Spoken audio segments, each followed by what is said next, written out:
السلام علیکم ورحمۃ اللہ وبرکاتہ۔ الحمدللہ رب العالمین والصلاة والسلام علی اشرف الانبیاء والمرسلین، اما بعد۔ محترم سامعین کرام، آج ہم پڑھیں گے 8واں سبق، 8واں لیسن، جس کا نام ہے ربی اللہ، میرا رب اللہ ہے۔ ربی، میرا رب، اللہ، اللہ ہے، میرا رب اللہ ہے۔ وعرف ابراہیم، ابراہیم علیہ السلام نے جانا، ان اللہ، یقیناً اللہ رب العالمین، رب ہو، ان کا رب ہے۔ اور ابراہیم علیہ السلام نے جان لیا کہ اللہ رب العالمین ہی ان کا رب ہے۔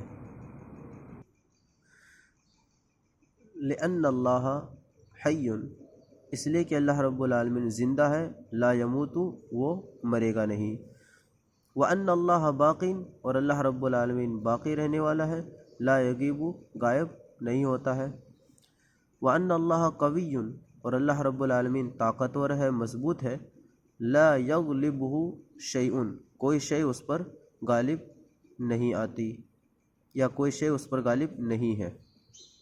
وعرف ابراہیم ان اللہ رب الکوکب، اور ابراہیم علیہ السلام نے جانا یا پہچانا، ان اللہ، کہ یقیناً اللہ رب العالمین، رب الکوکب، ستارے کا رب ہے۔ کوکب یعنی ستارہ، ستارے کا رب ہے۔ اور ابراہیم علیہ السلام نے جانا کہ یقیناً اللہ رب العالمین ہی ستارے کا رب ہے۔ وَأَنَّ اللَّهَ رَبُّ الْقَمَرِ، اور یقیناً یا بے شک اللہ رب العالمین چاند کا رب ہے۔ وَأَنَّ اللَّهَ رَبُّ الشَّمْسِ، اور یقیناً اللہ رب العالمین سورج کا رب ہے۔ وَأَنَّ اللَّهَ رَبُّ العالمین، اور اللہ رب العالمین پورے جہان کا یعنی تمام عالم کا رب ہے۔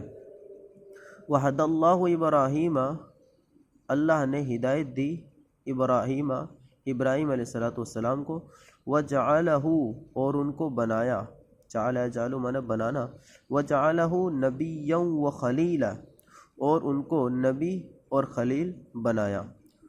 وَأَمَرَ اللَّهُ ابراہیم، اور اللہ نے حکم دیا ابراہیم، ابراہیم علیہ السلام کو، ان یدعو قومہ، کہ وہ اپنی قوم کو دعوت دے، اپنی قوم کو بلائے، اپنی قوم کو دعوت دے۔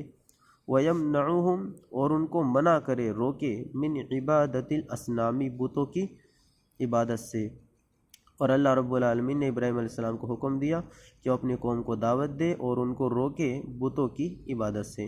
آج کے لیے اتنا کافی ہے، انشاءاللہ اگلے چیپٹر میں ہم انشاءاللہ اگلے لیسن کو بھی پڑھیں گے۔ السلام علیکم ورحمۃ اللہ وبرکاتہ۔